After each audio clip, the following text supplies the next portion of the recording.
warahmatullahi wabarakatuh.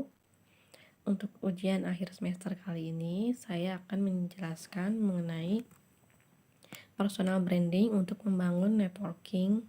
Pertama-tama, perkenalkan, nama saya Arfi Nurmukdini dari Prodi Akuntansi. Di era globalisasi ini, perkembangan teknologi yang semakin pesat memudahkan orang untuk terhubung dengan orang lain tanpa melihat jarak dan waktu.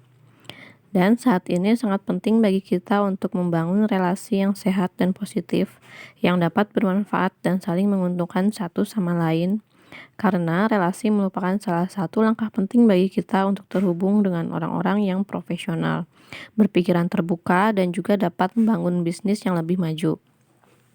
Manusia diciptakan selalu berhubungan dengan manusia lainnya untuk memenuhi kebutuhan hidup sehari-hari. Artinya, di dunia ini antara manusia satu dengan manusia lainnya akan saling terjalin sebuah koneksi. Dapat melalui hubungan keluarga, pertemanan, maupun di lingkungan pekerjaan, setiap manusia akan selalu terhubung dalam hubungan sosial. Sebelumnya, apa sih yang dimaksud relasi dan networking? Relasi adalah hubungan sosial yang merupakan hasil dari interaksi sistematis antara dua orang atau lebih. Relasi merupakan hubungan timbal balik antar individu yang akan saling mempengaruhi. Networking adalah sebuah cara yang dapat kita lakukan untuk saling bertukar informasi dan ide dengan beberapa orang yang memiliki profesi atau ketertarikan dalam bidang tertentu. Apa saja manfaat building networking? Manfaatnya adalah kita dapat memperluas jangkauan kesempatan dalam mendapatkan pekerjaan baru yang lebih baik atau proyek yang lebih besar. Kemudian dapat memberikan kesempatan saling bertukar ide, kolaborasi, bahkan melakukan inovasi. Lalu juga dapat membantu meningkatkan rasa percaya diri karena dengan adanya networking, maka seseorang akan mendapatkan pengakuan dari orang lain, dan itu akan membantunya secara psikologis. Bagaimana caranya? Salah satu cara yang dapat digunakan adalah dengan membangun personal branding.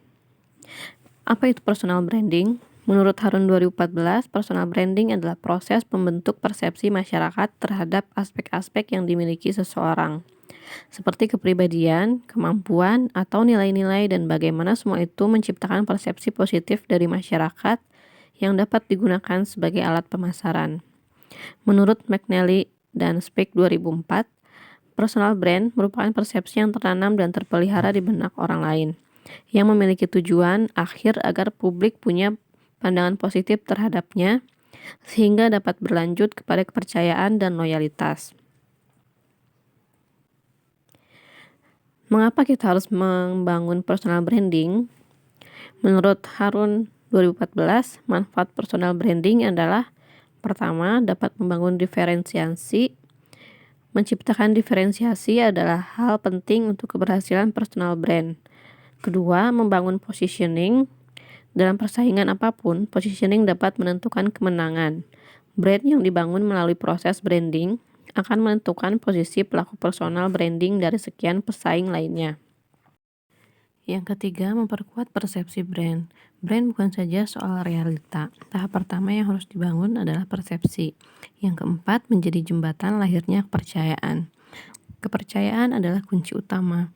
Jika orang suka pada Anda, ia hanya akan mendekat. Namun jika mereka sudah percaya, maka mereka akan memilih Anda. Yang kelima, menjadi pesan kepada publik bahwa kehadiran Anda adalah solusi atas masalah maupun kebutuhan publik, sehingga pelaku personal branding dapat menggiring publik untuk bertindak, mendukung, dan memilih. Sehingga personal branding merupakan suatu persepsi seseorang yang dibentuk terhadap diri kita dan apa yang bisa kita tawarkan secara profesional untuk saat ini serta di masa depan. Dan hal ini juga akan mempengaruhi nilai kita ketika kita menjalani proses recruiting yang pada akhirnya dapat menentukan kita dapat diterima bekerja atau tidak. Lalu bagaimana caranya kita membangun personal brand?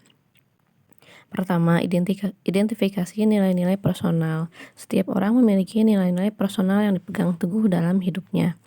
Nilai inilah yang memandu kita dalam menjalani kehidupan, terutama saat mengambil berbagai keputusan, misalnya mengutamakan keluarga, ambisi, dan intelijensi sebagai nilai-nilai kehidupan. Maka nilai-nilai tersebut bisa dikatakan merepresentasikan hal-hal yang paling penting bagi kita dan secara tidak langsung terpancar melalui keseharian sehingga menjadi suatu personal branding. Kedua, evaluasi online presence Anda. Sesekali kita harus mencoba meluangkan waktu kita untuk menggoogle diri kita sendiri. Dari situ kita akan mengetahui bagaimana penampilan kita di dunia digital, bagaimana pengikut kita berpikir tentang kita, apa yang mereka ucapkan tentang diri kita, dan juga pastikan bahwa itu sesuai dengan image yang kita perlihatkan. 3. Membuat website atau blog.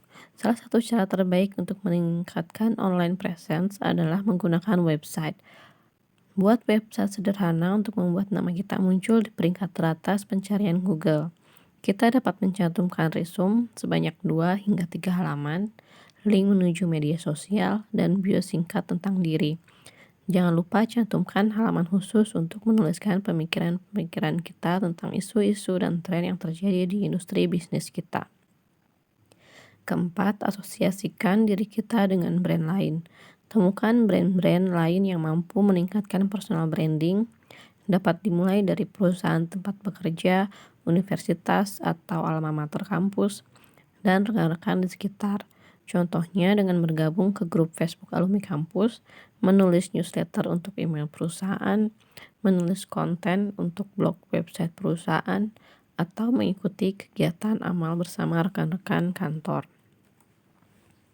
Fokuslah pada hal-hal yang ingin kita perlihatkan pada dunia, karena dunia kita milik kita sendiri. Sekian presentasi dari saya. Mohon maaf apabila terdapat kekurangan. Semoga bermanfaat. Terima kasih. Wassalamualaikum warahmatullahi wabarakatuh.